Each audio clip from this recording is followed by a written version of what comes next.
حقیقت کی دنیا کے دوستوں، آگ اور پانی کی موت بہت دردناک ہوتی ہے، خصوصاً وطن اور اپنوں سے دور اجنبی ارضی خطوں اور آبی منطقوں میں آمدہ موت تو مزید المناک ہوا کرتی ہے۔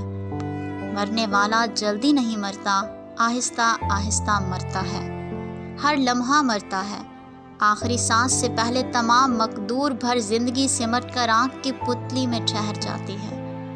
اس قلیل ترین ثانیے میں ماں باپ، بہن بھائی، بچے، بیوی، اقربا و احباب کی صورتیں، مناظر رفتہ، باتیں، خواب، خیال اور ارادے پلک جھپکتے میں زن سے گزر جاتے ہیں۔ ساری جان توڑ مزاحمت اور جینے کی صحیح جواب دے جاتی ہے۔ ذہن معاف ہو جاتا ہے، دل تشنجی ہو جاتا ہے اور نظر بے جان ہو کر وجود سے نکلی روح پر ٹھہر جاتی ہے۔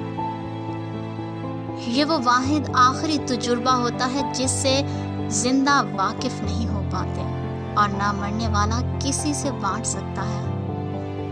حکمرانوں کے لیے سوچنے کا مقام ہے کہ ہمارے ہم وطنوں کو اپنے ملک میں باعزت روزگار کیوں نہیں مل رہا، اور وہ آئے دن دیار غیر کے پانیوں میں بے بسی کی موت کیوں مر رہے ہیں۔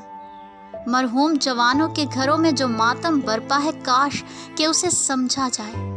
اللہ کریم سے عاجزانہ دعا ہے کہ ملکی حالات کو اتنا بہترین بنائے کہ پھر کسی کی آنکھوں کا تارا دیار غیر میں یوں نہ مرے۔ آمین ثم آمین۔